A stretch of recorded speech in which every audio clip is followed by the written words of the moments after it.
Sebelum ceritanya dimulai, silakan tulis di kolom komentar dari daerah mana saja teman-teman yang menonton cerita ini. Jangan lupa like dan subscribe agar channel ini bisa semakin berkembang dan bisa mempersembahkan cerita yang lebih menarik lagi. Hujan turun seakan menumpahkan seluruh kemarahan langit. Petir menyambar, sesekali membuat lampu teras berkedip. Di dalam rumah yang seharusnya hangat itu, suasananya jauh lebih dingin daripada udara di luar. Senja sedang merapikan meja makan. Piring-piring kotor bekas makan malam suaminya, Dion, dan ibu mertuanya, Rianti, masih berserakan. Seperti biasa, tidak ada yang membantunya. Tidak ada yang pernah menghargai pekerjaannya. Makan malam macam apa ini? Sayur lodeh lagi? Kamu tidak bisa masak yang lain? Lidahku ini sudah bosan. Suara ketus Ibu Rianti memecah keheningan yang hanya diisi oleh suara denting piring. Senja menghela napas pelan. Ia sudah hafal. Apapun yang ia masak, selalu salah. Jika ia memasak semur, mertuanya akan bilang terlalu manis. Jika ia memasak opor, dibilang terlalu banyak santan. Maaf, Bu. Besok Senja masakan rawon, ya. Jawabnya lembut, berusaha menghindari pertengkaran. Dion, suaminya, hanya diam. Matanya terpaku pada layar ponsel, seolah keributan kecil ini adalah angin lalu yang tak perlu ia pedulikan. Inilah Dion yang sekarang. Pria yang dulu mengejarnya dengan janji-janji manis, kini menjadi bayangan pucat dari ibunya sendiri. Ia tidak punya suara, tidak punya pendirian, terutama jika itu menyangkut Senja. Alasan saja, kamu itu memang pemalas. Dari dulu aku sudah bilang sama Dion, jangan pilih perempuan kampung sepertimu. Tidak jelas bibit bebet bobotnya. Hanya merepotkan saja. Senja memilih diam. Ia membawa piring kotor ke dapur. Ia berharap malam ini cepat berlalu. Tapi neraka malam itu baru saja dimulai.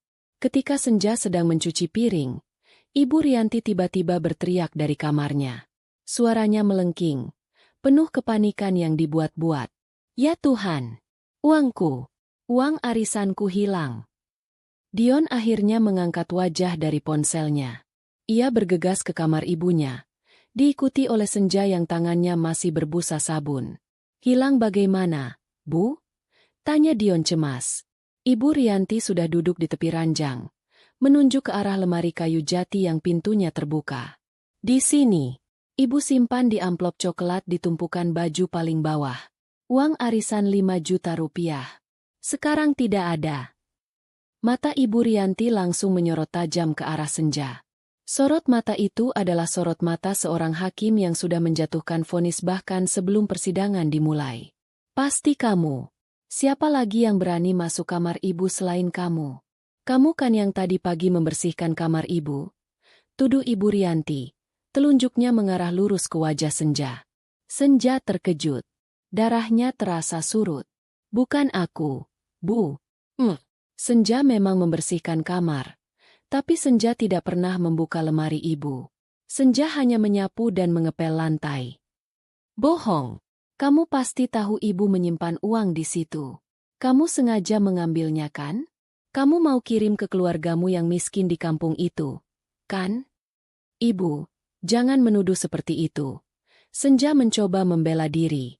Suaranya mulai bergetar. Bukan karena takut, tapi karena penghinaan yang sudah sampai di ubun-ubun. Dion, lihat istrimu. Dia sudah berani mencuri di rumah ini. Dia maling. Ibu Rianti mulai menangis. Sebuah tangisan palsu yang selalu berhasil meluluhkan hati Dion.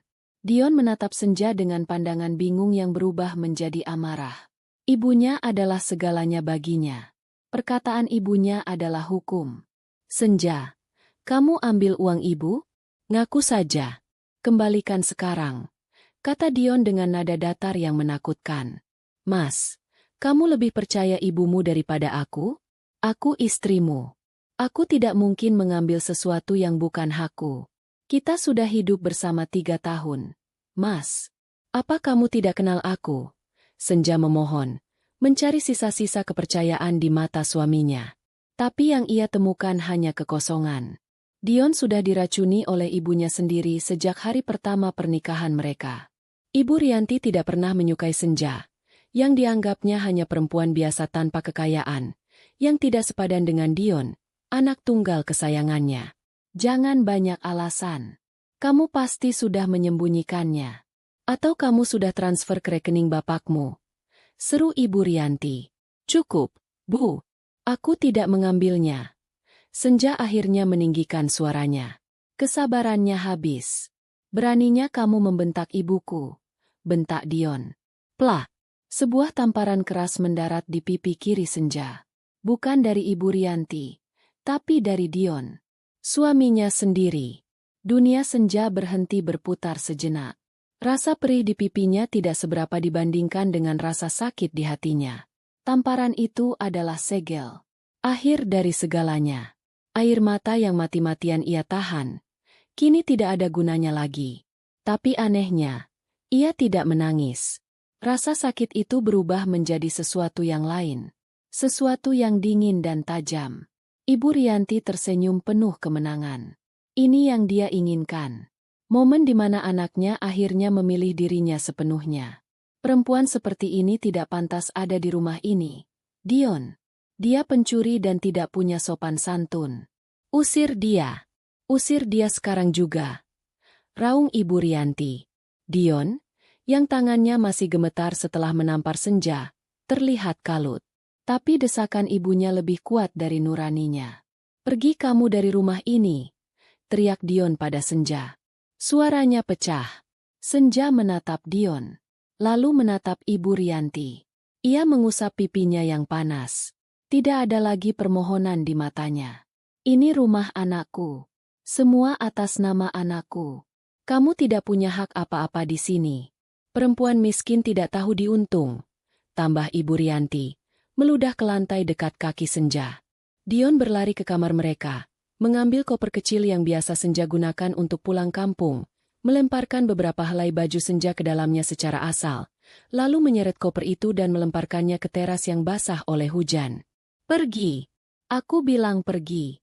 Jangan pernah kembali lagi. Aku muak melihat wajahmu, teriak Dion, menutupi rasa bersalahnya dengan kemarahan. Senja memandangi mereka berdua. Dua manusia yang paling ia cintai dan layani sepenuh hati selama 3 tahun terakhir. Ia melihat suaminya yang lemah dan ibu mertuanya yang jahat. Ia berjalan pelan ke arah pintu. Ia berhenti sejenak di depan mereka. Lalu, sesuatu yang tidak mereka duga terjadi. Senja tersenyum tipis. Senyum yang lebih dingin dari hujan di luar. Dengan senang hati aku angkat kaki, desisnya. Dia tidak mengambil apapun selain koper kecil yang sudah dilempar Dion. Dia bahkan tidak memakai jaket. Dia membuka pintu, mengambil kopernya dari lantai teras yang basah, dan melangkah keluar. Dia berjalan menembus hujan badai, meninggalkan rumah itu, meninggalkan 3 tahun pengabdiannya yang sia-sia. Di dalam rumah, Dion dan Ibu Rianti terdiam. Mereka mengharapkan Senja menangis, bersujud, memohon untuk tidak diusir. Mereka mengharapkan drama yang memuaskan ego mereka. Mereka tidak mendapatkan apa-apa selain punggung Senja yang tegak menjauh, ditelan kegelapan dan derasnya hujan. Mereka tidak tahu, malam itu, mereka tidak hanya mengusir seorang istri. Mereka telah menciptakan seorang musuh yang tidak akan pernah lupa. Senja terus berjalan, membiarkan air hujan bercampur dengan air mata penghinaan yang akhirnya luruh juga. Tapi itu bukan air mata kesedihan. Itu adalah air mata kemarahan yang membeku. Dia tahu dia akan kembali. Suatu hari nanti. Dan ketika dia kembali, bukan dia yang akan pergi. Pukul 1 dini hari. Tubuh Senja menggigil hebat. Bukan hanya karena pakaiannya basah kuyup, tapi karena perpaduan antara syok dan amarah yang menggelegak. Satu-satunya tempat yang bisa ia tuju adalah rumah kontrakan kecil sahabatnya, Maya. Maya, yang bekerja sebagai perawat di rumah sakit, baru saja pulang jaga malam ketika melihat Senja berdiri di depan pintu kontrakannya seperti orang tenggelam yang berhasil mencapai daratan. Senja! Ya Tuhan! Kamu kenapa? Maya menarik sahabatnya masuk. Matanya terbelalak melihat pipi Senja yang memerah dan bengkak bekas tamparan. Tanpa banyak bicara, Maya segera menyuruh Senja mandi air hangat, memberinya pakaian kering miliknya, dan membuatkan teh jahe panas. Senja hanya menurut seperti robot. Otaknya masih memutar ulang kejadian tadi. Suara tamparan Dion. Seringai kemenangan Ibu Rianti. Dinginnya hujan. Setelah menyeruput teh hangat dan rasa hangat mulai menjalar di tubuhnya, barulah pertahanan Senja runtuh. Ia menceritakan semuanya pada Maya, dari tuduhan pencurian uang arisan hingga pengusirannya. Maya mendengarkan dengan tangan terkepal. Maya adalah kebalikan dari Senja. Dia vokal, berani, dan tidak pernah takut pada siapapun. Brengsek, Dion benar-benar keterlaluan. Dan ibu tua itu, dia iblis. Kita harus lapor polisi. Enja. Ini kekerasan dalam rumah tangga. Seru Maya, ikut terbakar emosi. Senja menggeleng pelan. Matanya kering, tapi tatapannya tajam. Lapor polisi hanya akan membuat mereka puas. Mei. Mereka akan bilang aku istri pembangkang. Tamparan itu? Mereka akan bilang itu. Pelajaran. Dari suami. Uang 5 juta itu? Mereka sudah menyiapkannya sebagai fitnah. Jadi kamu mau diam saja? Kamu diusir tanpa membawa apa-apa. Enja. Kamu tidak punya uang. Kamu tidak punya pekerjaan. Kamu mau bagaimana? Tanya Maya, cemas. Senja terdiam lama. Ia memandangi gelas teh di tangannya. Aku tidak pergi tanpa membawa apa-apa. Mei, kata Senja pelan. Maksudmu? Rumah itu, desis Senja.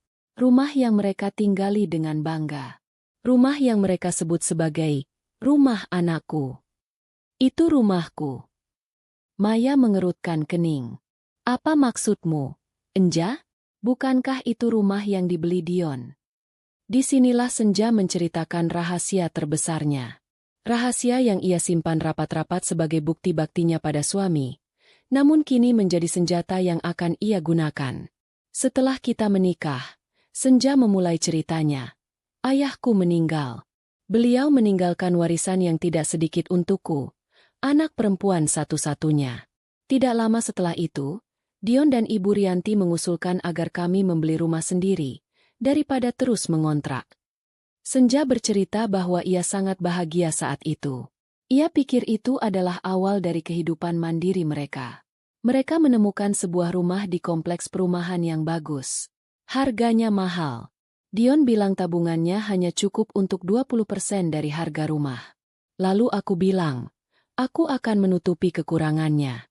Aku punya uang warisan ayah. Aku mengeluarkan 60% dari total harga rumah itu. Mei. Dion hanya menutupi 20%. Yang belakangan aku tahu, itu pun dia meminjam dari ibunya.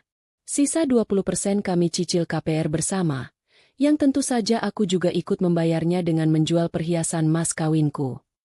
Maya menutup mulutnya karena kaget. Jadi, mayoritas rumah itu dibeli pakai uangmu? Senja mengangguk getir. Ya, tapi kebodohanku terjadi di sana. Saat akan akad jual beli, Ibu Rianti ikut. Dia bilang, biar gampang urusan administrasi, biar gampang urus pajak bumi bangunan dan lain-lain. Surat rumah sebaiknya atas nama kepala keluarga saja. Biar Dion yang pegang. Dia bilang itu tanda bakti istri pada suami.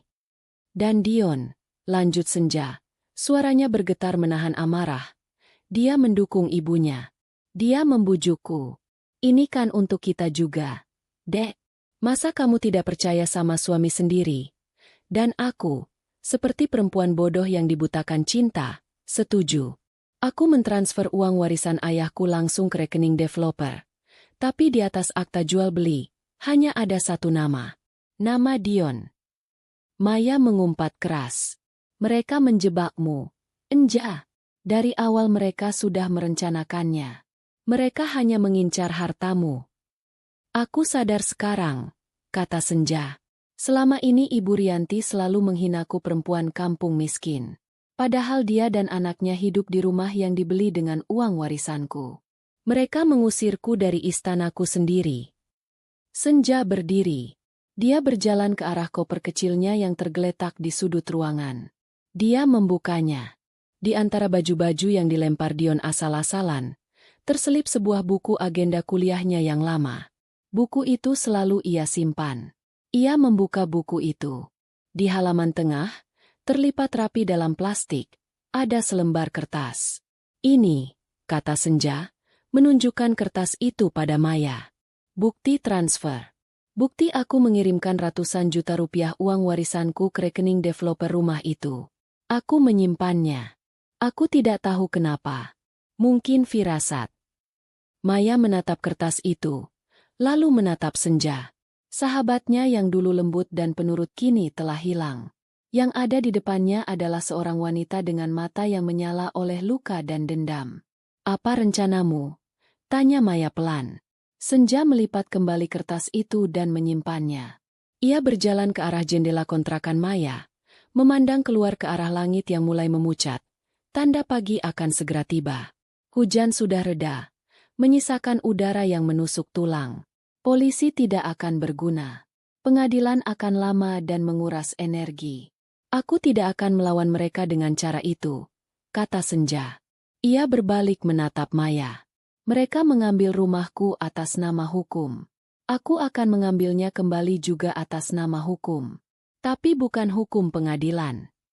Mereka mengambil semuanya dariku. Mei, kehormatanku, pengabdianku, uang ayahku. Mereka merendahkanku sampai ke titik nol. Mereka pikir aku akan hancur di jalanan. Mereka salah. Senja mengepalkan tangannya. Aku akan membangun diriku sendiri dari nol. Aku akan mengumpulkan uang, lebih banyak dari yang pernah mereka bayangkan.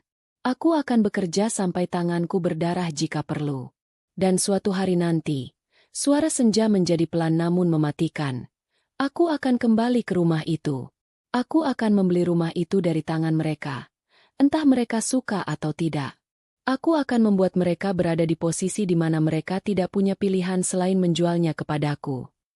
Dan pada hari aku mendapatkan kunci rumah itu kembali, lanjutnya, aku bersumpah, atas nama air mataku malam ini dan atas nama warisan ayahku, aku akan mengusir mereka.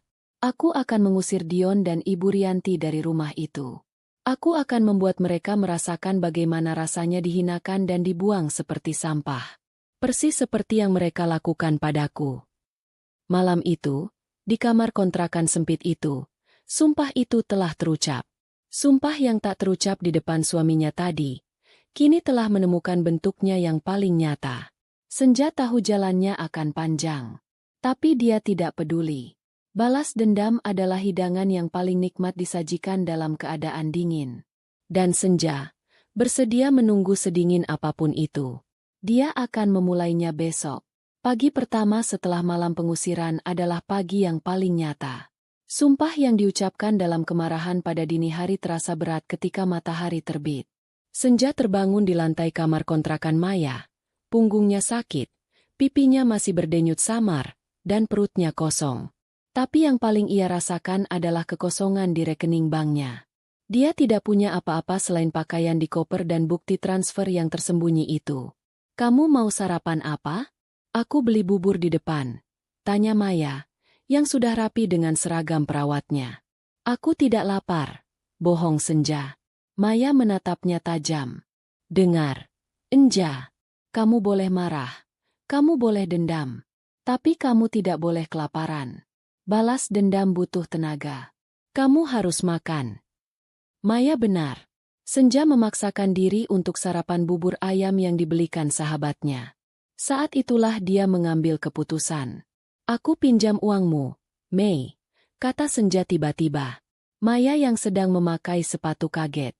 Untuk apa? Ambil saja di dompetku. Pakai saja. Kamu tidak perlu PIN. Aku pinjam. Sebagai modal. Potong Senja. Aku serius. Aku akan mencatatnya sebagai utang usaha. Usaha apa? Aku akan jualan makanan. Catering. Nasi kotak. Kata Senja. Dulu, Ibu Rianti selalu menghina masakanku. Dia bilang masakanku hambar. Membosankan. Dia salah. Aku tahu aku bisa masak. Ayahku dulu punya warung makan kecil tapi sukses. Aku belajar banyak darinya. Maya menatap Senja. Ada api baru di mata sahabatnya itu. Ini bukan lagi Senja yang penurut dan selalu mengalah. Aku punya tabungan 5 juta rupiah. Itu semua uangku sampai gajian bulan depan. Ambil, kata Maya tanpa ragu. Dia mengambil kartu ATM-nya dan memberikannya pada Senja.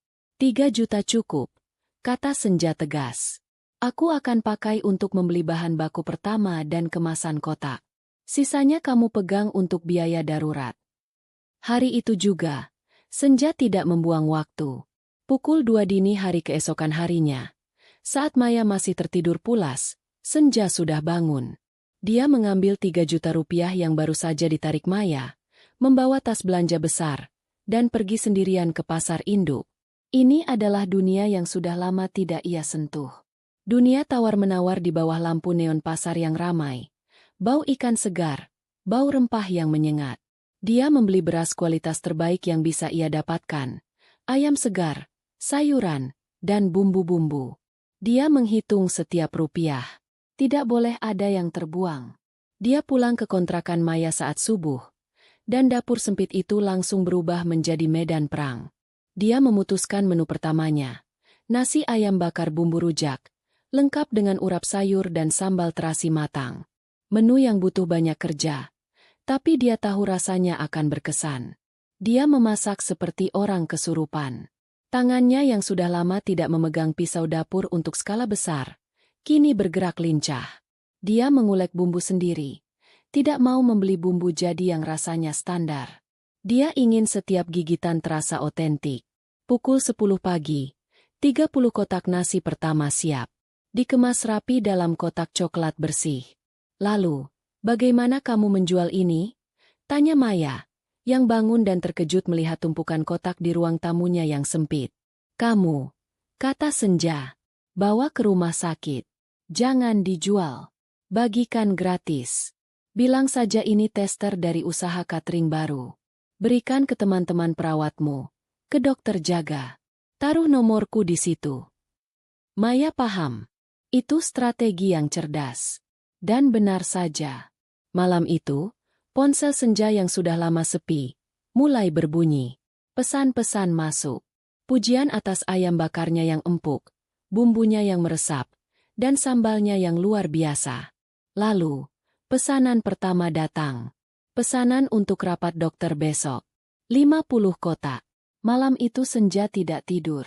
Dia kembali ke pasar pukul 2 pagi. Begitulah ritme hidupnya dimulai. Dia tidur hanya 3 jam setiap malam.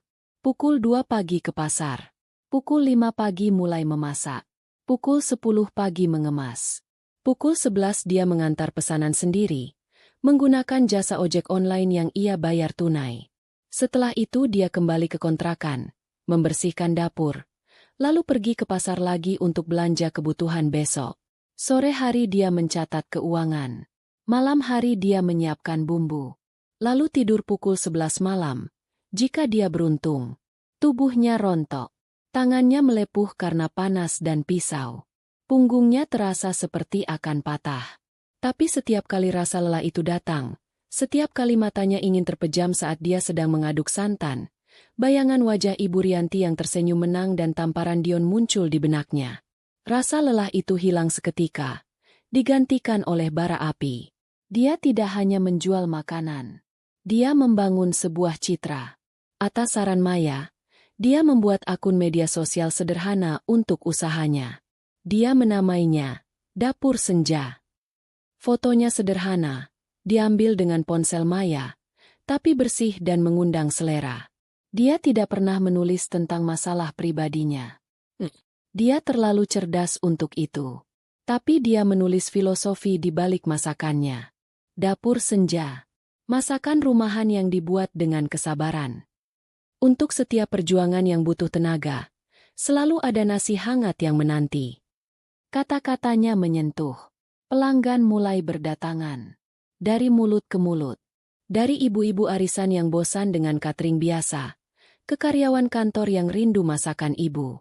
Bisnisnya tumbuh lebih cepat dari yang ia duga. Dalam 3 bulan, dia bisa mengembalikan utang 5 juta rupiah kepada Maya. Dalam 4 bulan, dapur Maya sudah tidak muat lagi. Dengan tabungan yang dia kumpulkan mati-matian, dia menyewa sebuah rumah petak kecil, lebih mirip garasi, tapi punya dapur yang lebih layak di belakang. Dia pindah dari kamar Maya, meskipun Maya melarangnya. "Kamu sahabatku, Enja. Tapi ini bisnis. Aku tidak bisa menumpang selamanya. Aku butuh tempat ini untuk berkembang," kata Senja. Di tempat baru itu, dia bekerja lebih gila lagi. Pesanan kini mencapai 100 kotak per hari. Dia masih mengerjakan semuanya sendiri, kecuali bagian pengantaran. Dia menabung setiap rupiah. Dia tidak membeli baju baru. Dia makan hanya apa yang tersisa dari masakan cateringnya. Setiap lembar uang puluhan ribu yang masuk rekeningnya, dia simpan. 9 bulan berlalu. Dia melihat rekeningnya. Angkanya sudah jauh melampaui tabungan yang pernah ia miliki. Tapi dia tahu, ini belum cukup. Ini bahkan belum 1/10 dari harga rumah yang ingin ia rebut kembali. Dia harus lebih besar. Dia tidak bisa selamanya menjadi koki dan tukang cuci piring sekaligus. Dia butuh sekutu. Dia butuh informasi. Saat dia sedang berpikir keras bagaimana cara mengembangkan usahanya, dia tidak tahu bahwa takdir sedang menyiapkan langkah berikutnya. Dia tidak tahu bahwa di luar sana, di rumah yang ia tinggalkan, bom waktu keserakahan sudah mulai berdetik, siap meledak dan memberinya celah yang ia butuhkan. Senja menutup buku kas kecilnya malam itu. Dia merebahkan diri di kasur lantai tipisnya. Tubuhnya sakit semua. Tapi untuk pertama kalinya dalam hidupnya, dia merasa punya kendali penuh. Dia bukan lagi istri yang menunggu belas kasihan. Dia adalah seorang pejuang yang sedang membangun persenjataannya sendiri. 1 kotak nasi ayam bakar dalam 1 waktu. 1 tahun penuh telah berlalu sejak malam pengusiran itu. Dapur Senja bukan lagi sekadar usaha catering rumahan di dapur petak. Senja telah berhasil menyewa ruko kecil. Lantai bawah ia jadikan warung makan sederhana yang selalu ramai saat jam makan siang. Lantai atas ia gunakan sebagai dapur produksi catering yang kini memiliki 3 karyawan.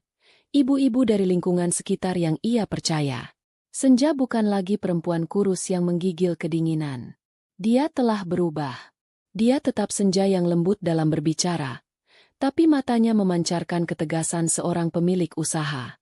Dia berpakaian rapi, sederhana namun bersih. Dia adalah bos. Dia masih pergi ke pasar induk sendiri setiap subuh. Baginya, itu adalah ritual. Itu adalah pengingat dari mana dia memulai. Dia kini menjadi salah satu pelanggan besar yang dihormati para pedagang. Suatu pagi yang sibuk, saat dia sedang memilih lengkuas di lapak langganannya, matanya menangkap sosok yang familiar. Seorang wanita paruh baya, tampak jauh lebih tua dari usianya, duduk di lantai becek dekat pintu keluar pasar. Di depannya ada tampah berisi beberapa potong kue basah yang tampak layu. Senja mendekat. Hatinya terenyuh. Itu Bei Inah, asisten rumah tangga yang telah bekerja pada Ibu Rianti selama lebih dari 10 tahun. Bahkan sebelum Senja menikah dengan Dion. Bei Inah adalah satu-satunya orang di rumah itu yang dulu bersikap baik padanya. Sering diam-diam memberinya pijatan ketika dia kelelahan, atau menyelipkan teh hangat untuknya ketika Ibu Rianti sedang mengomel. "Bei Inah?" panggil Senja pelan. Wanita itu mengangkat wajahnya. Matanya yang kuyu langsung melebar karena kaget. Non Senja." Bei Inah tampak bingung. Di depannya berdiri Non Senja, yang ia dengar telah diusir dan pasti kini hidup menderita. Tapi yang ia lihat adalah seorang wanita yang tampak sehat, bersih, dan memancarkan aura percaya diri. Kontras dengan dirinya yang tampak kusam dan putus asa. Senja berjongkok, tidak peduli lantai pasar yang kotor. "Bibi sedang apa di sini?" "Bibi baik-baik saja." Pertanyaan sederhana itu meruntuhkan pertahanan Bei Inah. Wanita tua itu menangis tertahan. Non Senja Bibi." Senja tidak bertanya lebih lanjut di keramaian pasar. Dia membantu Bei Inah membereskan dagangannya yang tersisa sedikit, membayarnya penuh, lalu mengajaknya ke warung soto di seberang pasar. Dia memesankan Bei Inah soto ayam hangat dan teh manis. Sambil makan, Bei Inah menceritakan kisahnya. Ternyata, 2 minggu sebelum Senja diusir, Bei Inah sudah lebih dulu dipecat oleh Ibu Rianti. Alasannya? Tuduhan klasik. Bei Inah dituduh mencuri uang belanjaan. Bibi sudah kerja 10 tahun. Non. Tidak pernah Bibi ambil sepeser pun. Tapi Ibu Rianti tiba-tiba marah-marah. Bilang uang kembalian kurang 50.000. Bibi dibilang maling. Lalu langsung diusir hari itu juga tanpa pesangon. Cerita Bei Inah sambil terisak. Senja mengepalkan tangannya di bawah meja. Pola yang sama. Ibu Rianti menyingkirkan orang-orang baik di sekitarnya. Bibi tahu kenapa Ibu Rianti melakukan itu. Tanya Senja. Bibi pasti tahu sesuatu. Bei Inah menghela napas. Dia melihat sekeliling. Lalu berbisik. Bibi rasa. Ibu sudah merencanakan sesuatu untuk Non Senja. Bibi dipecat karena Bibi pernah sekali membela Non Senja waktu Non dimarahi habis-habisan soal masakan. Ibu Rianti tidak suka ada yang di pihak Non. Dia mau semua orang di rumah itu membenci Non Senja. Hati Senja terasa nyeri. Jadi Bei Inah dikorbankan karena membelanya. Lalu, Bibi tahu apa yang terjadi di rumah itu setelah saya pergi? Tanya Senja hati-hati. Ini adalah pertanyaan yang paling ingin ia ketahui jawabannya. Wajah Bei Inah berubah dari sedih menjadi jijik. Non. Bibi ini masih berhubungan baik sama tukang sayur keliling di komplek itu. Jadi Bibi masih dengar semua ceritanya. Kata Bei Inah. Seminggu setelah Non Senja diusir, lanjut Bei Inah, ada perempuan baru masuk ke rumah itu. Darah Senja berdesir. Siapa? Namanya Non Fira, katanya. Perempuan muda, cantik, tapi pakaiannya kurang bahan. Dia langsung tinggal di sana. Dan Mas Dion, dia menurut saja. Ternyata, Mas Dion sudah lama berhubungan sama perempuan itu, bahkan waktu Non Senja masih di sana. Jadi tamparan itu, tuduhan itu, semua hanya alasan yang sudah disiapkan agar Dion bisa memasukkan selingkuhannya ke dalam rumah.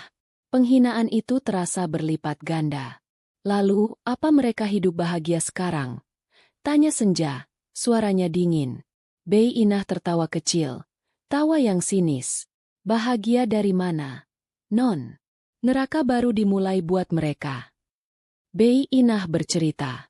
Ternyata, Fira, si wanita simpanan, bukanlah tipe penurut seperti Senja. Fira adalah wanita materialistis yang tahu cara menguras uang Dion. Dia tidak mau memasak. Dia tidak mau membersihkan rumah. Dia hanya mau belanja dan ke salon. Dan Ibu Rianti? Dia bertemu lawan yang sepadan. Mereka berdua, Ibu Rianti dan Non Fira itu, bertengkar setiap hari. Non. Rebutan perhatian Mas Dion. Rebutan uang Mas Dion. Bei Inah menjelaskan dengan semangat. Non Fira minta mobil baru. Ibu Rianti minta uang untuk arisan mewahnya. Dan Bibi dengar dari tukang sayur. Hobi Ibu Rianti bukan cuma arisan sekarang. Dia main judi online. Non. Utangnya banyak. Ini adalah informasi emas. Bisnis Mas Dion bagaimana? Tanya Senja. Dia ingat bisnis suaminya itu, bisnis pemasok alat kantor. Juga dulu ia bantu modalnya sedikit. Dan ia bantu pembukuannya sebelum ia dilarang bekerja. Hancur, Non. Jawab Bei Inah mantap. Mas Dion itu kan bisa bisnis karena dulu diatur Non Senja keuangannya. Sekarang dia pusing 7 keliling. Uangnya habis dipakai bayar utang judi ibunya dan membiayai gaya hidup Non Fira. Kantornya sepi order. Senja mencerna semua informasi itu. Mereka tidak hidup bahagia. Mereka sedang menghancurkan diri mereka sendiri dari dalam. Keserakahan sedang memakan mereka hidup-hidup. Lalu Bei Inah mengatakan kalimat kuncinya. Puncaknya minggu lalu. Non. Tetangga sebelah rumah dengar Mas Dion dan ibunya bertengkar hebat. Mas Dion teriak-teriak. Bilang dia tidak punya uang lagi. Dia bilang dia mungkin terpaksa mau menyekolahkan surat rumah itu ke bank. Dia mau gadai rumah itu. Non. Jantung Senja berdebar kencang. Ini dia. Ini celahnya. Mereka akan menggadaikan rumah yang dibeli dengan uangnya untuk membayar utang judi dan biaya hidup selingkuhan. Senja menarik napas dalam. Rencananya yang semula hanya menabung sampai bisa membeli rumah itu kembali, kini berevolusi. Rencana itu menjadi lebih agresif, lebih cepat. Jika Dion akan menggadaikan rumah itu, Senja harus memastikan bahwa rumah itu akan jatuh ke tangannya. Dia menatap Bei Inah yang kini sudah selesai makan. Wanita tua yang jujur dan malang itu telah memberinya amunisi terbaik. Bei Inah, kata Senja lembut. Dagangan kue Bibi tidak akan cukup untuk hidup. Bibi mau kerja untuk saya. Mata Bei Inah berbinar. Kerja apa, Non? Bibi mau. Jadi tukang cuci piring di warung Non juga Bibi mau. Bukan cuci piring, kata Senja. Warung saya semakin ramai. Saya butuh kasir. Saya butuh orang kepercayaan untuk memegang uang masuk dan mengawasi stok. Bibi orang jujur. Bibi orang baik. Saya percaya sama Bibi. Mau ya? Bei Inah menangis di tempat. Kali ini tangis haru. Dia langsung bersujud di kaki Senja. Senja cepat-cepat mengangkatnya. Jangan begini, Bei. Kita sama-sama berjuang. Kita bantu satu sama lain. Hari itu, Senja tidak hanya pulang membawa bahan makanan. Dia pulang membawa seorang sekutu. Seorang mata-mata yang tidak sengaja ia temukan, yang memiliki dendam yang sama pada Ibu Rianti. Senja kini tahu apa yang harus dilakukan. Dia harus mengembangkan bisnisnya lebih cepat lagi. Dia butuh modal besar, dan dia butuh modal itu sekarang. Dia tidak bisa menunggu Dion menggadaikan rumah itu ke bank sembarangan. Dia harus menjadi bank, tempat Dion menggadaikan rumah itu. Atau lebih baik lagi, dia yang akan membeli utang rumah itu nanti. Permainan baru saja dimulai. 2 tahun. 730 hari sejak Senja berjalan menembus hujan malam itu. Hanya membawa satu koper kecil dan harga diri yang tercabik. Dunia telah berputar. Dapur Senja bukan lagi sekadar warung makan kecil di ruko sempit. Kini usahanya menempati bangunan 2 lantai yang representatif di jalan utama. Lantai bawah adalah restoran masakan Indonesia modern yang elegan, bersih, dan selalu penuh saat jam makan siang. Lantai atas adalah dapur produksi catering pusat yang sibuk, yang kini melayani tidak hanya kantor-kantor, tetapi juga pesta pernikahan dan acara-acara besar. Senja telah mempekerjakan 15 karyawan tetap. Bei Inah, yang ia selamatkan dari pasar, kini menjadi manajer restoran kepercayaannya. Bei Inah yang dulu kuyu, kini tampak segar, berwibawa, dan sangat setia pada Senja. Transformasi terbesar ada pada Senja sendiri. Dia bukan lagi istri penurut yang takut pada bayangannya sendiri. Dia adalah seorang pengusaha wanita yang dihormati. Cara bicaranya masih lembut, tapi setiap katanya berisi perintah yang tegas. Dia tidak lagi memakai daster pudar. Dia memakai blus sederhana namun mahal, celana bahan yang rapi, dan rambutnya selalu tertata. Dia masih hidup hemat. Dia tinggal di kamar kecil di atas restorannya. Dia tidak membeli mobil mewah atau perhiasan. Setiap keuntungan bersih dari usahanya, dia bagi 2. Satu bagian untuk modal pengembangan bisnis. Satu bagian lagi masuk rekening tabungan pribadi yang terkunci. Rekening yang ia namai dana rumah. Melihat angka di rekening itu, Senja tahu dia sudah punya cukup uang untuk membeli 2 rumah seperti rumah yang direbut darinya. Tapi dia tidak mau membeli rumah lain. Dia mau rumah itu. Dia sadar, uang saja tidak cukup. Dendam butuh eksekusi yang legal dan rapi. Dia tidak bisa sekadar datang dan melambaikan uang di depan wajah Dion. Dia harus menjerat mereka. Dia butuh seorang profesional. Aku butuh pengacara, Mei, kata Senja suatu sore saat Maya mampir ke restorannya sepulang kerja. Untuk apa? Menggugat cerai Dion? Akhirnya, tanya Maya, sambil menikmati es kunyit asam buatan Senja. Gugatan cerai itu urusan gampang. Itu bisa kapan saja. Jawab Senja datar. Aku butuh pengacara untuk sengketa aset. Tapi bukan pengacara cengeng yang biasa mengurus perceraian. Aku butuh hiu. Aku butuh orang yang paling licik, paling mahal, dan paling mengerti cara mengambil kembali apa yang seharusnya jadi milikku. Maya, yang jaringannya luas berkat pekerjaannya di rumah sakit besar, berpikir sejenak. Ada satu orang. Namanya Pak Haris. Dia bukan pengacara keluarga. Dia pengacara korporat. Tapi spesialisasinya adalah sengketa aset yang rumit. Dia mahal sekali. Enja. Dan katanya, dia tidak punya hati. Sempurna. Desis Senja. Atur pertemuannya. Seminggu kemudian, Senja duduk di kantor Haris dan rekan.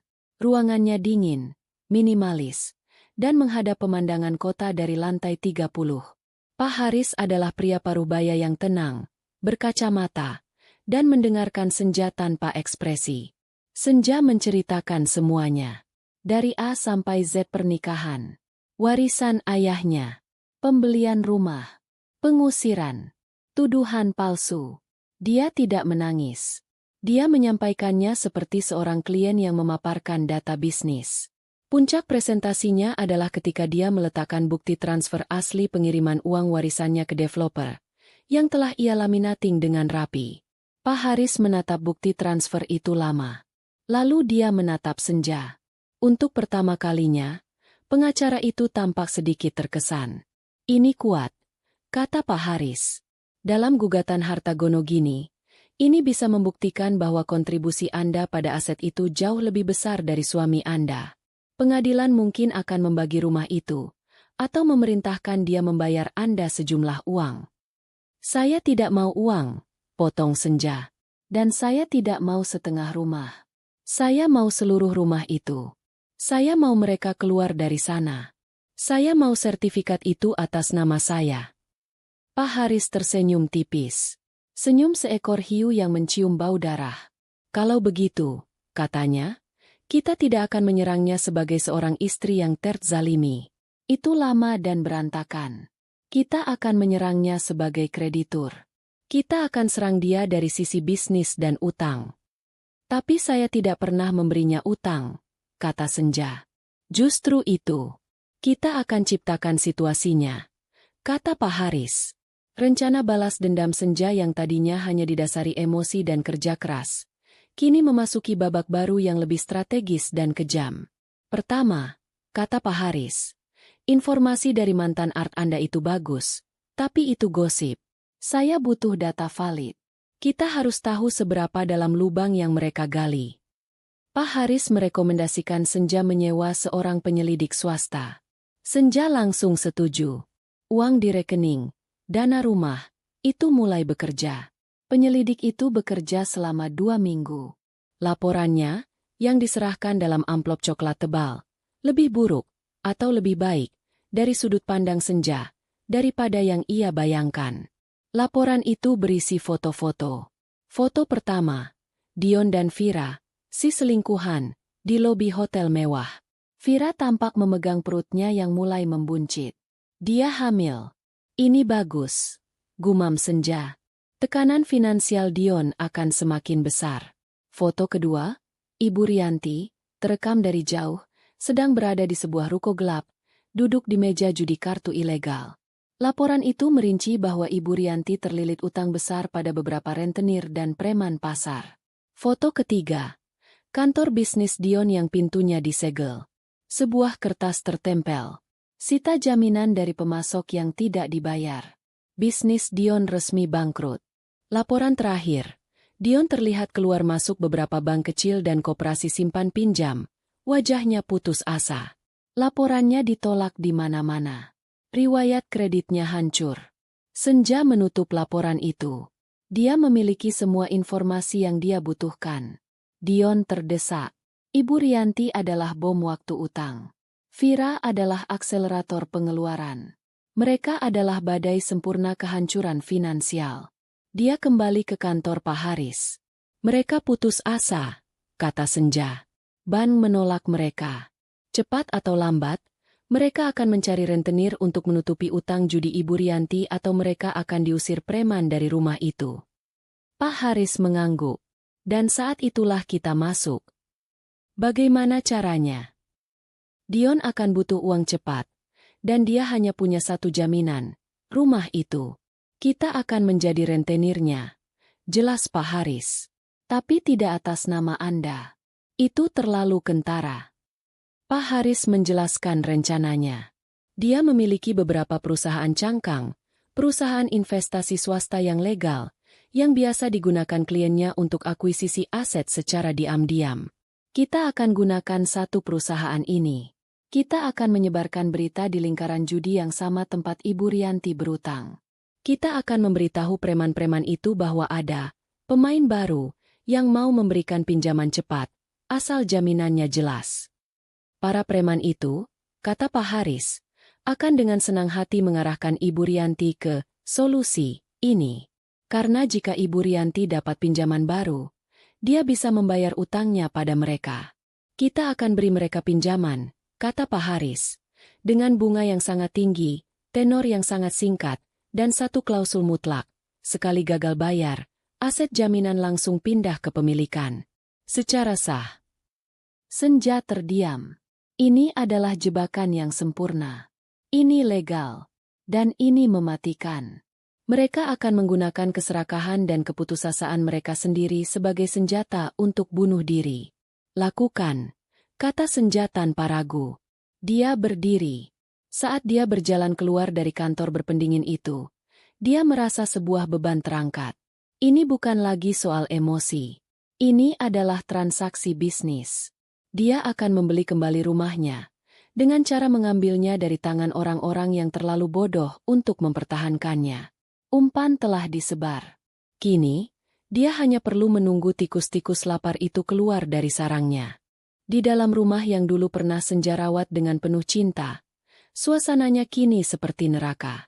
Ket dindingnya mulai kusam, dan taman yang dulu indah kini kering kerontang.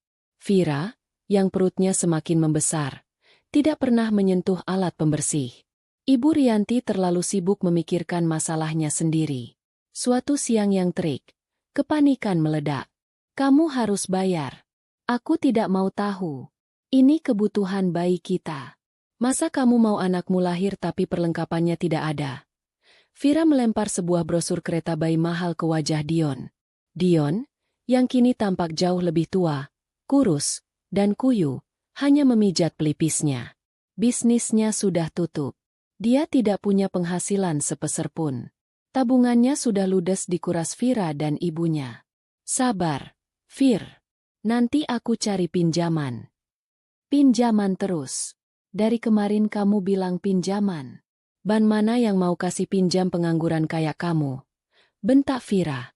Sebelum Dion bisa menjawab, pintu depan rumah digedor dengan brutal. Bukan diketuk, tapi ditendang. Rianti, keluar kamu, perempuan tua. Bayar utangmu. Suara berat seorang pria terdengar dari luar, disertai suara pagar besi yang diguncang-guncang. Ibu Rianti lari keluar dari kamarnya. Wajahnya pucat pasi seperti mayat. Dia bersembunyi di belakang Dion. Siapa itu, Bu? Tanya Dion, suaranya gemetar. Preman pasar. Aku kalah judi lagi, Dion. Cicit Ibu Rianti. Dion merasa dunianya akan runtuh. Dia membuka pintu. Dua pria bertubuh besar dengan wajah sangar berdiri di teras. Mana ibumu? Dia punya utang 200 juta sama bos kami. Janjinya lunas hari ini. Mana uangnya? 200 juta. Dion hampir pingsan di tempat. Dia pikir utang ibunya hanya belasan juta. Beri kami waktu, Bang. Mohon Dion. Tidak ada waktu. Bentak pria itu. Atau ibumu kami angkut. Atau rumah ini kami bakar. Bayar sekarang. Vira menjerit ketakutan dari dalam. Dion. Lakukan sesuatu. Aku tidak mau mati di sini. Dion putus asa. Dia bersujud di kaki preman itu. Saya tidak punya uang sebanyak itu. Kantor saya bangkrut. Tolong. Pria itu tertawa. Kami tidak peduli. Tapi bos kami baik hati. Dia bilang, kalau ibumu tidak bisa bayar, ada teman bos kami yang bisa kasih pinjaman. Dia pemain baru, tapi dananya tebal. Dia suka jaminan sertifikat tanah. Ibu Rianti dan Dion saling berpandangan. Ini jalan keluar? Siapa dia? Siapa orangnya? Tanya Ibu Rianti cepat. Preman itu melempar secari kartu nama ke lantai. Itu PT Solusi Dana Cepat. Hubungi nomor itu. Bilang kamu temannya Bos Anto. Tapi ingat, uang kami harus ada lusa. Kalau tidak, kami kembali. Kedua preman itu pergi, meninggalkan Dion dan Ibu Rianti yang gemetar. Ibu Rianti buru-buru mengambil kartu nama itu seolah itu adalah tiket emas. Ini dia, Dion. Ini jawaban doa kita. Cepat telepon. Kita pinjam 300 juta. 200 juta untuk preman itu. Sisanya untuk kebutuhan Vira dan untuk kita hidup. Bu, ini rentenir, kata Dion. Masih punya sisa akal sehat. Ini pasti jebakan. Jebakan apa? Ini lebih baik daripada rumah kita dibakar. Kita tidak punya pilihan lain. Dion, semua bank sudah menolakmu. Cepat telepon. Pakai jaminan rumah ini. Ini kan rumahmu. Desak Ibu Rianti. Didorong oleh ketakutan pada preman dan jeritan Vira dari dalam kamar, Dion akhirnya mengambil ponselnya. Dia menelepon nomor itu. Suara di seberang telepon terdengar profesional. Dingin. Tidak seperti rentenir pasar. Suara itu memperkenalkan diri sebagai Bapak Teddy dari PT Solusi Dana Cepat, sebuah perusahaan investasi swasta. Mereka mengatur pertemuan sore itu juga di sebuah kantor kecil yang rapi. Dion dan Ibu Rianti datang, membawa serta sertifikat asli rumah atas nama Dion. Bapak Teddy, yang merupakan rekanan Pak Haris, meninjau sertifikat itu. Dia tidak banyak bicara. Dia sudah mendapat instruksi penuh. Kami bisa cairkan 400 juta rupiah sore ini juga, kata Bapak Teddy datar. Mata Ibu Rianti berbinar. 400 juta. Tapi, lanjut Bapak Teddy, ini pinjaman jangka pendek. Hanya 6 bulan. Bunga 30%. Dan kami tahan sertifikat aslinya. Dion menelan ludah. Bunga 30% dalam 6 bulan. Itu gila. Dan, tambah Bapak Teddy, meletakkan setumpuk dokumen di atas meja. Ada satu klausul. Ini perjanjian notaris yang sah. Jika Anda gagal membayar pokok dan bunga tepat pada tanggal jatuh tempo, bahkan jika Anda terlambat 1 hari maka aset jaminan, yaitu rumah dan tanah di alamat ini, otomatis berpindah kepemilikan menjadi milik PT Solusi Dana Cepat. Tanpa gugatan. Tanpa negosiasi. Anda setuju? Kami transfer uangnya 1 jam lagi. Anda tidak setuju? Silakan cari pinjaman di tempat lain. Dion ragu. Tangannya berkeringat dingin. Ini terasa seperti menjual rumahnya. Tanda tangan, Dion. Bisik Ibu Rianti panik, sambil mencubit lengan anaknya. Pikirkan preman itu. 6 bulan itu lama. Nanti kita pasti dapat rezeki. Kamu bisa cari kerja lagi. Cepat tanda tangan. Dion dibutakan oleh kepanikan. Dia tidak melihat jalan lain. Dia mengambil pulpen, dan di depan notaris yang sudah disiapkan, dia menandatangani setiap lembar perjanjian itu. Dia menandatangani surat kuasa jual. Dia menyerahkan sertifikat asli rumah warisan senja itu ke tangan orang asing. 1 jam kemudian, seperti yang dijanjikan, 400 juta rupiah masuk ke rekening Dion. Malam itu, untuk pertama kalinya setelah sekian lama, ada pesta kecil di rumah itu. Ibu Rianti langsung mentransfer 200 juta ke bos preman. Dia tertawa lega. Vira langsung memesan perlengkapan bayi paling mahal secara online. Dion membuka sebotol bir. Merasa beban di pundaknya terangkat. Lihat kan, Dion? Semua masalah ada solusinya. Kata Ibu Rianti bangga. Kita aman sekarang. Mereka pikir mereka baru saja membeli waktu. Mereka tidak sadar. Mereka baru saja menjual jiwa mereka. Di tempat lain, di kantor Pak Haris yang dingin, Bapak Teddy menyerahkan map berisi perjanjian yang sudah ditandatangani Dion, lengkap dengan sertifikat asli rumah itu. Pak Haris memasukkan sertifikat itu ke dalam brankas besinya.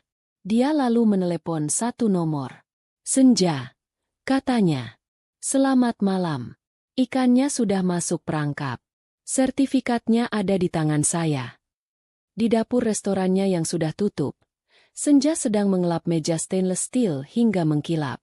Dia mendengarkan kabar itu di ponselnya. Dia tidak tersenyum.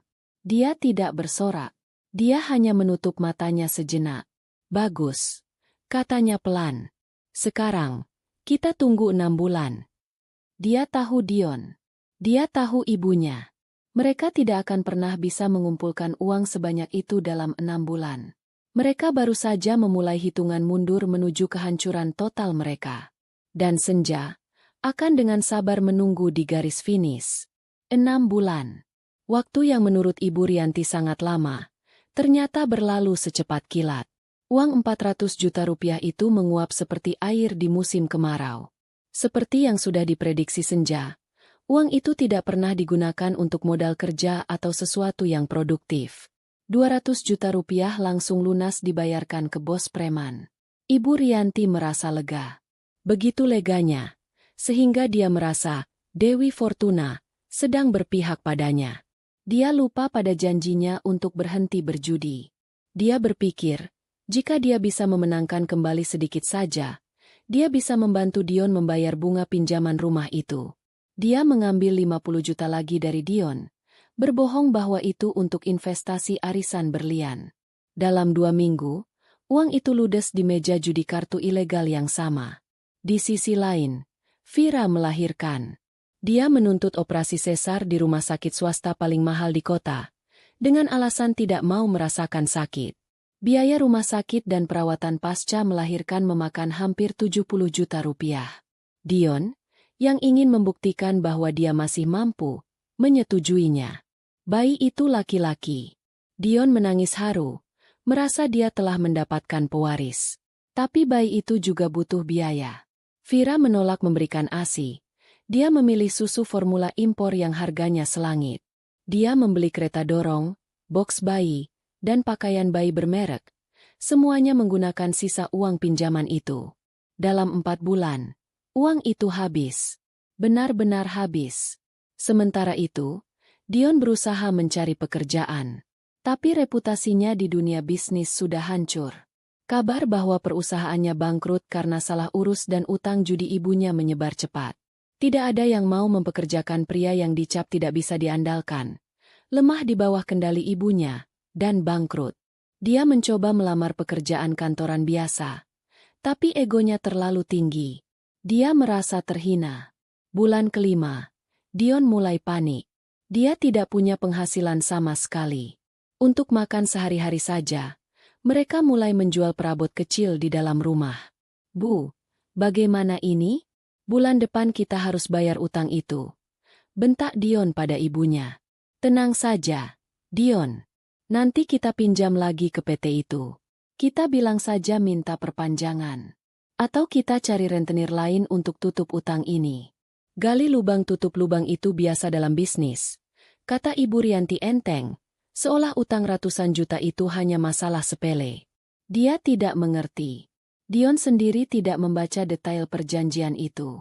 Mereka pikir ini adalah pinjaman biasa. Vira mulai mengancam. "Kalau sampai kita diusir dari rumah ini, aku pergi, Dion. Aku bawa anakku. Aku tidak sudi hidup miskin di kontrakan sempit denganmu dan ibumu yang gila judi itu." Rumah itu menjadi neraka. Tangisan bayi, teriakan Vira, dan omelan Ibu Rianti yang menyalahkan Dion atas segalanya, bercampur aduk setiap hari. Tepat 180 hari setelah penandatanganan surat utang itu. Hari jatuh tempo. Ponsel Dion berdering. Nomor dari kantor yang tidak ia kenal.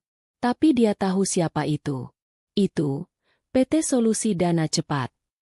"Selamat pagi, Pak Dion." Suara dingin Bapak Teddy terdengar lagi. Sama profesionalnya seperti 6 bulan lalu.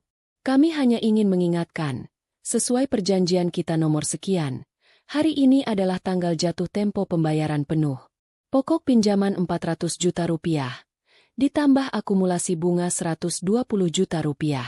Total yang harus dibayarkan hari ini sebelum pukul 5 sore adalah 520 juta rupiah. Mohon segera ditransfer ke rekening perusahaan yang tertera." Dion merasa lututnya lemas. 520 juta. Dia bahkan tidak punya 500 ribu di dompetnya. Dia tertawa. Tawa putus asa yang kering. Pak Teddy, tolong." Dion memohon. Suaranya bergetar. Saya belum punya uangnya. Bisnis saya belum jalan. Tolong beri saya waktu. Saya akan cicil bunganya dulu. Pak, saya mohon. Ada jeda hening di seberang telepon. Lalu suara Bapak Teddy kembali terdengar. Lebih dingin dari sebelumnya. Maaf, Pak Dion. Perusahaan kami tidak mengenal istilah cicil atau perpanjangan waktu untuk perjanjian yang sudah jatuh tempo. Di perjanjian notaris yang Bapak tanda tangani dengan sadar, klausulnya sudah sangat jelas. Tapi Pak, Bapak telah gagal bayar. Potong Bapak Teddy, tegas.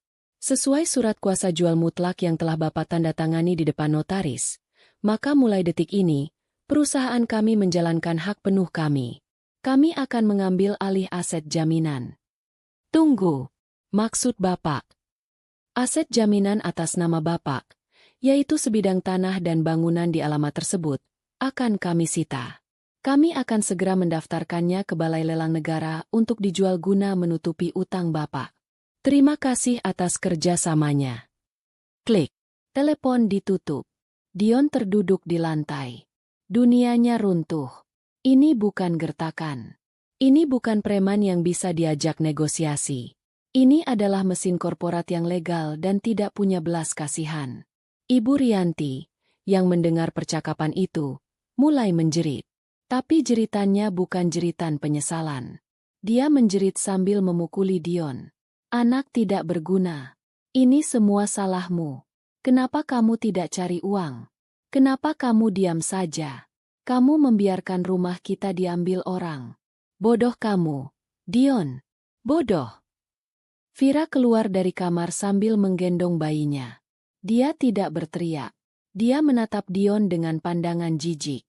Aku selesai, katanya datar. Dia masuk kembali ke kamar dan mulai mengemasi barang-barangnya ke dalam koper. Dion tidak bergerak. Dia hanya menatap kosong ke dinding. Dia baru sadar. Dia telah kehilangan segalanya. 2 hari kemudian, surat resmi datang. Bukan dari PT Solusi Dana Cepat. Surat itu berkop resmi dari Kantor Pelayanan Kekayaan Negara dan Lelang, KPKNL. Pemberitahuan pelaksanaan lelang eksekusi hak tanggungan. Rumah mereka akan dilelang secara terbuka untuk umum dalam 30 hari ke depan. Ini adalah akhir. Mereka akan menjadi gelandangan. Ibu Rianti akhirnya pingsan. Tapi Dion tahu, bahkan itu pun tidak akan mengubah apapun. Mereka sudah kalah telak.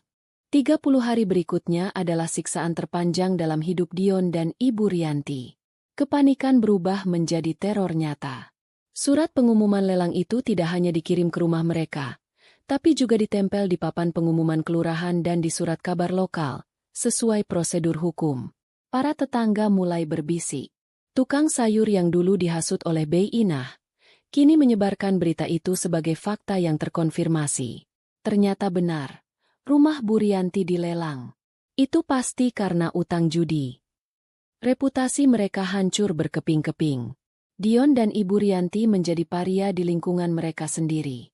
Vira sudah pergi seminggu setelah surat itu datang. Dia membawa bayinya, meninggalkan Dion tanpa pamit, kembali ke rumah orang tuanya, dan bersumpah akan menuntut tunjangan anak. Dion kini tinggal berdua saja dengan ibunya di rumah besar yang terasa kosong dan angker itu. Mereka mencoba segalanya. Mereka menghubungi semua kerabat jauh, memohon pinjaman untuk menebus rumah itu. Tapi kabar utang judi Ibu Rianti sudah menyebar terlalu luas. Tidak ada satupun keluarga yang mau membantu. Mereka terisolasi. Mereka bahkan mencoba menjual perabot yang tersisa. Tapi itu tidak akan cukup untuk menutupi utang 500 miliar rupiah. Sementara itu, di sisi lain kota, Senja sedang duduk di seberang Pak Haris. Di atas meja, tergeletak laporan keuangan terbaru, dapur Senja. Bisnisnya meroket. Dia baru saja memenangkan kontrak besar untuk menyediakan catering harian bagi sebuah pabrik multinasional. Dia memiliki likuiditas yang sangat sehat. Besok hari lelangnya, Bu Senja, kata Pak Haris. Sesuai rencana, saya akan mengirim perwakilan kami, Pak Karta. Dia akan menawar atas nama perusahaan induk yang sudah kita siapkan. Uangnya sudah siap di rekening penampung. Senja mengangguk. Berapa harga pembukanya? Sesuai nilai utang. 520 juta. Ditambah biaya administrasi lelang. Katakanlah total batas bawah sekitar 550 juta. Jelas Pak Haris. Tapi kita harus siapkan dana lebih. Lelang selalu terbuka. Mungkin ada spekulan properti lain yang tertarik dengan lokasinya. Siapkan 1,5 miliar, kata Senja tenang. Saya tidak peduli berapapun harganya. Saya tidak boleh kalah. Menangkan rumah itu. Pak Haris menatap kliennya. Senja telah mengumpulkan uang itu dari keringatnya sendiri. Uang yang seharusnya bisa ia pakai untuk membeli villa mewah. Tapi dia memilih untuk membeli kembali rumah yang menyimpan kenangan pahit itu. Pak Haris mengerti. Ini bukan soal properti. Ini soal keadilan. Keesokan harinya, di Balai Lelang Negara, ruangan itu dingin dan tegang. Hanya ada sekitar 7 atau 8 peserta. Beberapa adalah spekulan properti kelas 3 yang mencari untung. Dion dan Ibu Rianti duduk di barisan paling belakang. Mereka tampak seperti gelandangan yang salah masuk ruangan. Baju mereka kusam, mata mereka cekung, dan penuh ketakutan. Mereka datang bukan untuk menawar. Mereka datang untuk melihat siapa yang akan menjadi pemilik baru rumah mereka. Mereka hanya bisa berdoa agar pemilik barunya adalah orang yang baik hati. Juru lelang mengetuk palu. Objek lelang berikutnya. Sebidang tanah dan bangunan seluas 200 meter persegi di perumahan Gria Kencana. Atas nama debitur, Saudara Dion. Jantung Dion terasa seperti diremas. Harga limit dibuka pada angka 550 juta rupiah. Seorang spekulan mengangkat papan. 560 juta. Yang lain menimpali. 575. Dion dan Ibu Rianti berdoa dalam hati. Biarlah berhenti di situ. Biarlah orang itu yang menang. Lalu, seorang pria berpenampilan sederhana namun rapi di barisan tengah. Pak Karta, perwakilan Pak Haris, mengangkat papannya. 700 juta, katanya jelas. Seisi ruangan terdiam. Lompatannya terlalu jauh. Para spekulan kelas 3 itu langsung menatapnya. Ini pemain besar. Juru lelang tersenyum. 700 juta dari perwakilan PT Cakra Persada. Ada yang lain. Spekulan pertama mencoba lagi. 710. 800 juta, kata Pak Karta lagi. Bahkan sebelum juru lelang selesai bicara. Suaranya datar, tanpa emosi. Ini bukan lagi penawaran. Ini adalah pernyataan. Para spekulan lain langsung menurunkan papan mereka. Mereka tidak mau bermain dengan paus. 800 juta. Sekali 2 kali. Juru lelang melihat sekeliling. Tidak ada lagi yang berani menawar. 3 kali. Terjual. Sah kepada PT Cakra Persada. Palu diketuk. Dion dan Ibu Rianti tidak tahu harus merasa apa. Di satu sisi, utang mereka lunas. PT Solusi Dana Cepat, yang ironisnya adalah Senja sendiri, telah dibayar lunas oleh hasil lelang itu. Mereka tidak lagi dikejar-kejar rentenir. Tapi mereka akan diusir. Ibu Rianti tiba-tiba mendapat percikan harapan yang delusional. PT Cakra Persada Dion itu bukannya perusahaan rekanan almarhum ayahmu dulu, bisiknya. Dion mencoba mengingat. Dia tidak yakin. Pasti ini temannya ayahmu. Dia membeli rumah ini untuk menyelamatkan kita. Dia kasihan pada kita. Ibu Rianti memutuskan untuk percaya pada fantasinya sendiri. Mereka berdua segera berlari kecil menghampiri Pak Karta yang sedang menandatangani berkas kemenangan lelang. Pak Karta, panggil Dion, memasang wajah paling memelas yang ia bisa, mencoba meraih dan mencium tangan Pak Karta. Pak Karta menarik tangannya dengan sigap. Saya Dion, Pak, pemilik rumah tadi, kata Dion. Suaranya bergetar. Terima kasih Bapak sudah membeli. Saya tahu Bapak pasti kenal almarhum ayah saya. Terima kasih sudah menolong kami membayar utang rentenir itu. Ibu Rianti menimpali. Iya, Pak. Kami tahu kami salah. Kami mohon, Pak, izinkan kami tinggal di sana, ya? Kami sewa bulanan saja tidak apa-apa. Kami mohon belas kasihan Bapak. Kami punya bayi kecil, Pak. Dia lupa bahwa Vira dan bayinya sudah pergi. Pak Karta menatap dua manusia menyedihkan di depannya. Dia teringat instruksi ketat dari Pak Haris, yang datang langsung dari Bu Senja. Dia menatap mereka dengan dingin. "Saya tidak kenal ayah Anda," katanya datar. "Saya hanya perwakilan yang ditugaskan perusahaan saya untuk membeli aset itu." Harapan di wajah Dion dan Ibu Rianti langsung runtuh. "Pemilik baru yang sebenarnya akan segera menghubungi Anda," lanjut Pak Karta. "Sesuai aturan lelang, Anda punya waktu 7 hari kerja untuk mengosongkan properti secara sukarela. Jika dalam 7 hari rumah itu belum kosong, kami akan melakukan pengosongan paksa dengan bantuan aparat. Permisi." Pak Karta berjalan pergi, meninggalkan Dion dan Ibu Rianti yang membeku di tempat. 7 hari. Hanya 1 minggu. Ini bukan penyelamat. Ini adalah eksekutor. Mereka pulang dengan kaki terseret. Ketakutan mereka kini berganti menjadi kebingungan yang luar biasa. Siapa pemilik baru ini? Siapa? PT Cakra Persada? Kenapa mereka membeli rumah itu tapi begitu kejam? Sore itu, di restorannya yang ramai, Senja menerima telepon dari Pak Haris. "Sudah selesai. Kita menang. Risalah lelang sudah di tangan saya," kata Pak Haris. Senja sedang menghitung stok beras di gudang. Dia berhenti sejenak, bersandar di karung beras. Akhirnya, rumah ayahnya, yang dibeli dengan uang warisan ayahnya, kembali padanya. Dia membelinya secara legal, bersih, dengan uang hasil kerja kerasnya sendiri. Lingkaran itu telah tertutup sempurna. "Baik, Pak Haris," jawab Senja. "Urus balik namanya segera. Lalu, siapkan surat pengosongan untuk dikirim lusa. Saya mau mereka tahu siapa pemilik baru rumah itu secepatnya." Dia menutup telepon.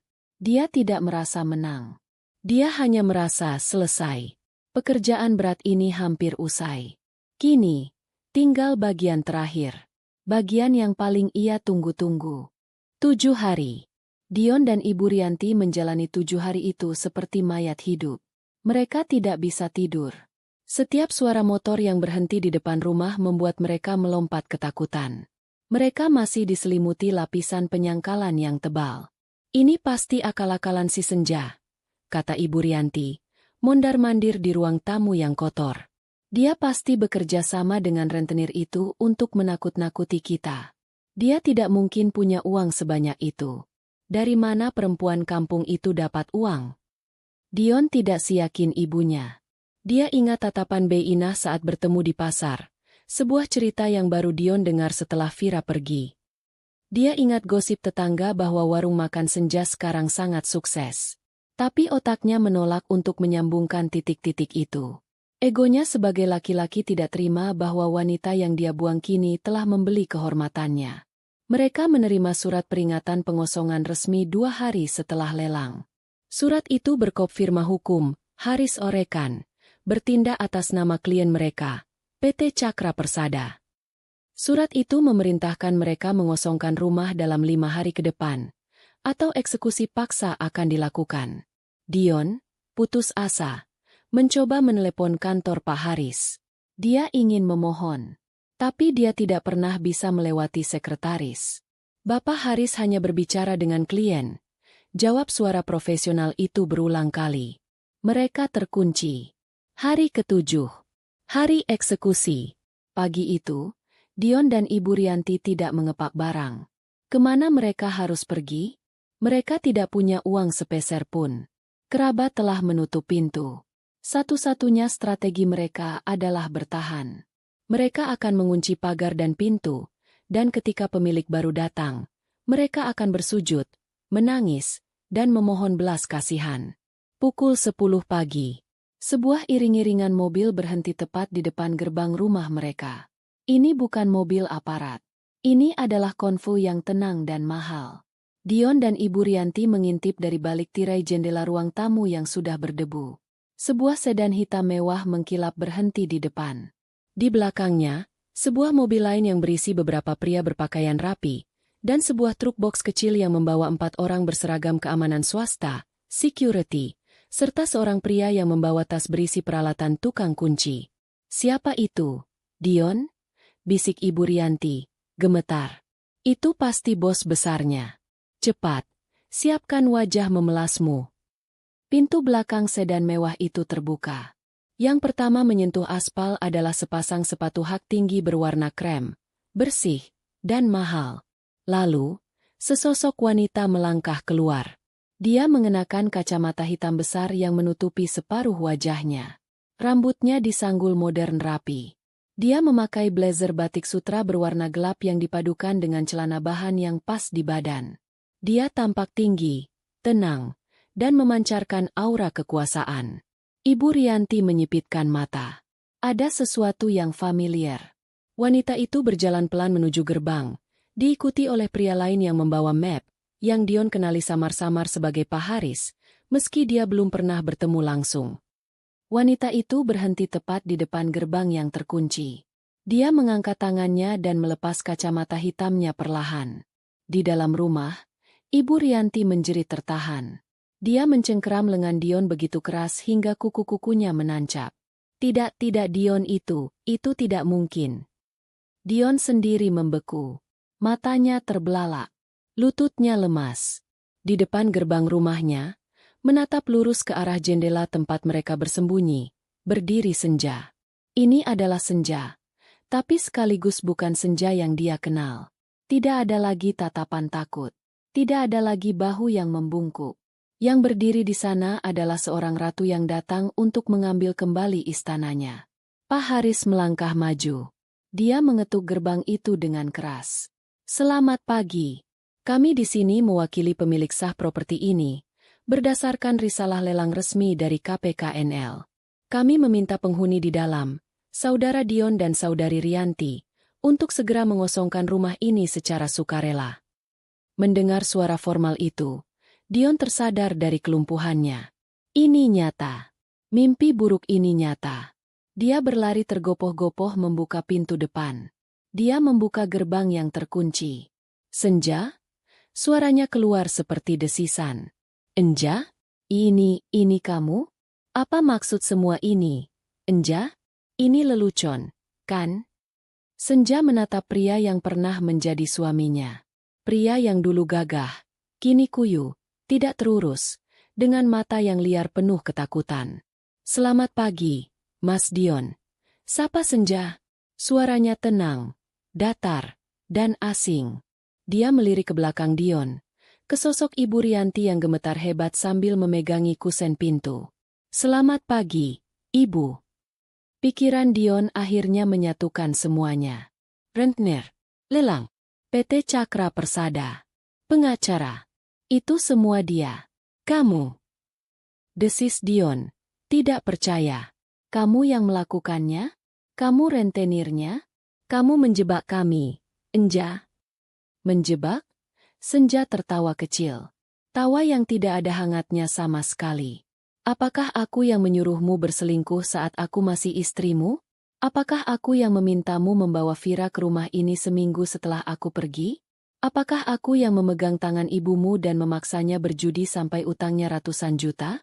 Apakah aku yang menyuruhmu menandatangani surat utang dengan jaminan rumah ini untuk membayar utang judi itu? Dion mundur selangkah. Dia tahu semuanya. Aku hanya menyediakan solusi, Mas, kata Senja. Solusi yang kalian ambil dengan sukarela. Kalian yang menandatanganinya. Kalian yang menghabiskan uangnya. Dan kalian yang gagal bayar. Aku hanya menagih apa yang menjadi hakku. Tapi ini rumah kita, Enja. Dion mulai menangis. Air mata penyesalan yang terlambat. Rumah kita. Ini bukan rumah kita. Sejak malam kamu menamparku dan mengusirku dari sini, kata Senja tajam. Dan ini bukan rumahmu. Ini rumahku. Dulu dibeli pakai uang warisan ayahku. Dan sekarang, dibeli lagi pakai uang hasil kerjaku sendiri. Dion jatuh berlutut. Dia berusaha meraih kaki Senja. Ampun, Enja. Aku minta maaf. Aku salah. Aku tahu aku salah. Aku dibutakan oleh ibuku. Kita bisa mulai lagi. Aku akan ceraikan Vira. Dia lupa Vira sudah menceraikannya secara mental. Kita mulai lagi, ya? Tolong jangan ambil rumah ini. Senja mundur selangkah, menghindar dari sentuhan Dion. Petugas keamanan segera maju, membentuk barikade antara Senja dan Dion. Ibu Rianti, melihat anaknya bersujud di kaki perempuan yang paling ia benci, akhirnya meledak. Ketakutannya berubah menjadi kemarahan terakhir. Dasar perempuan ular. Tidak tahu diri. Licik kamu ya? Setelah kami selamatkan kamu dari kampung. Ini balasanmu? Kamu menjebak anakku. Kamu mau kami jadi gelandangan? Dasar kamu iblis. Senja menatap Ibu Rianti. Tatapan mereka bertemu. Cukup, Bu. Satu kata itu memotong makian Ibu Rianti. Saya masih ingat, kata Senja pelan. Namun suaranya terdengar jelas oleh semua orang di sana. 2,5 tahun lalu, di teras ini, ibu menuduh saya maling 5 juta rupiah. Dia melangkah maju, melewati Dion yang masih bersujud. Dia kini berdiri 1 langkah di depan Ibu Rianti. Anak kesayangan ibu ini menampar saya. Di depan ibu. Dan ibu tersenyum puas. Kalian melempar 1 koper saya ke tengah hujan deras. Kalian meneriaki saya perempuan miskin yang tidak tahu diuntung. Kalian mengusir saya seperti mengusir anjing kurap. Senja menarik napas dalam. Saya pergi. Dan saya bersumpah. Saya akan kembali. Saya akan mengambil kembali rumah ayah saya ini.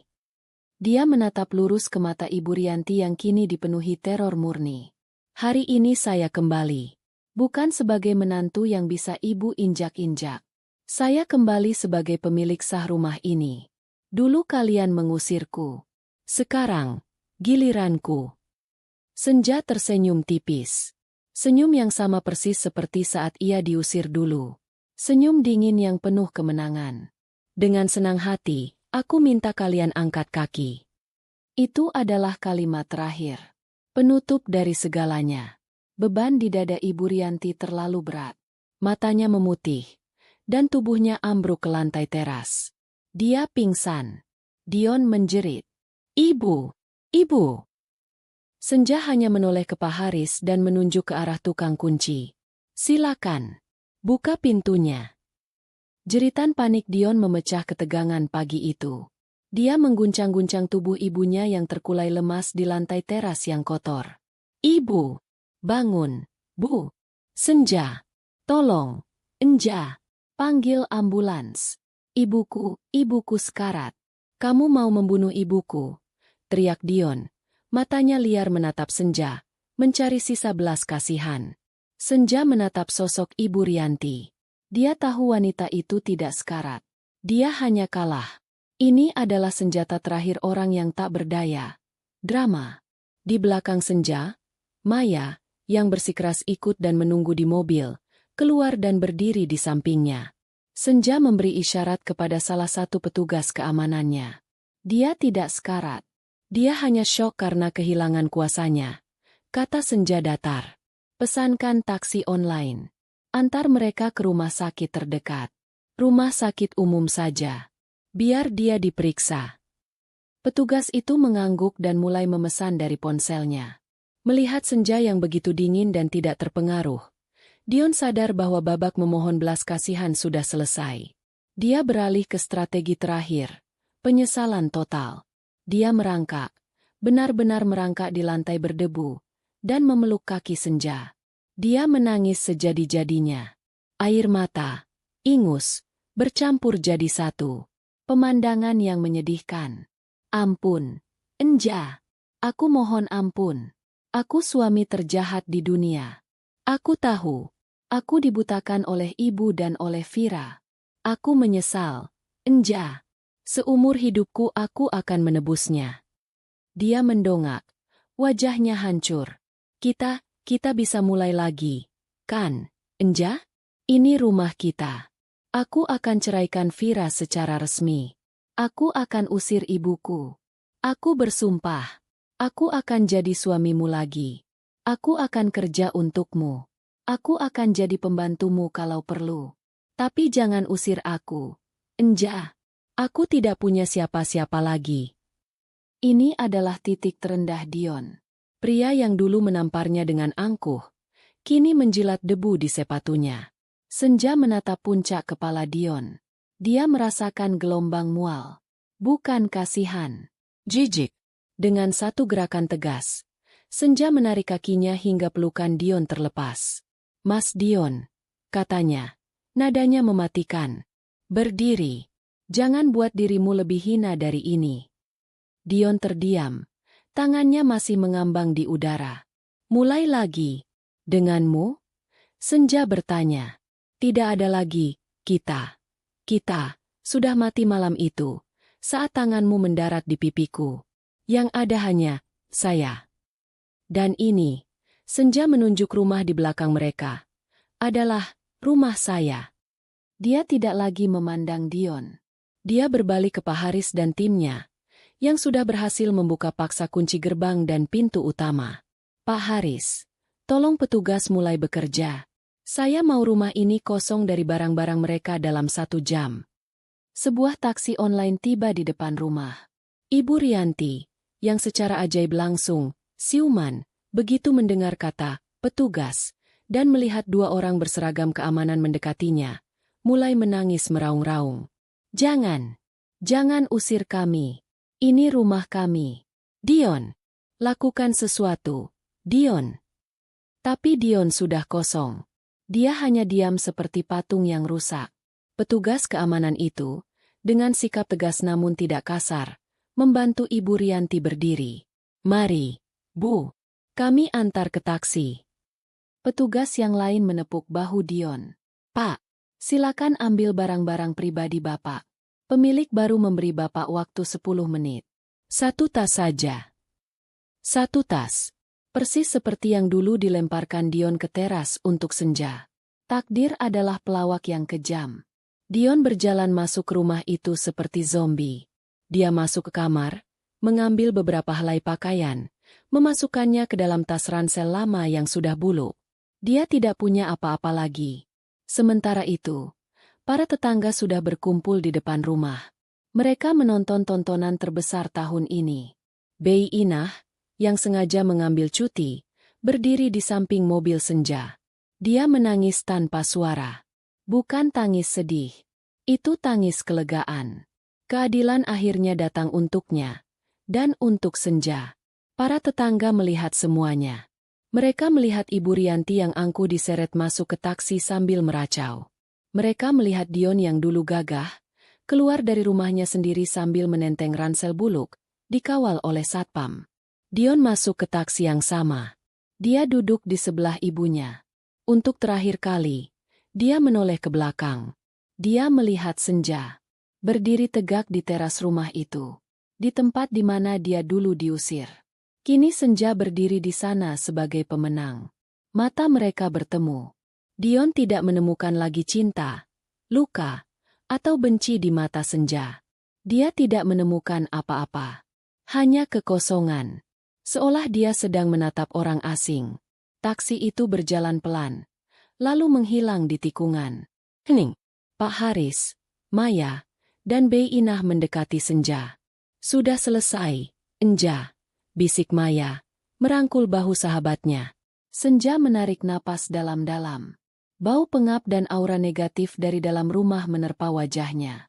Belum, kata Senja. Ini baru mulai. Dia berjalan masuk. Rumah itu gelap dan kotor. Bau sisa makanan, debu, dan keputusasaan menempel di dinding. Perabot yang dulu dia pilih dengan cinta, kini rusak, bernoda, atau patah. Sofa yang dibeli Vira tampak mencolok dan norak. Ini bukan rumahnya. Ini adalah sarang yang ditinggalkan parasit. Senja berbalik ke tim keamanan. Bapak-bapak, tolong panggil beberapa kuli angkut dari pangkalan ojek di ujung jalan. Ketika para kuli itu datang, perintah Senja sederhana dan absolut. Keluarkan semuanya, katanya.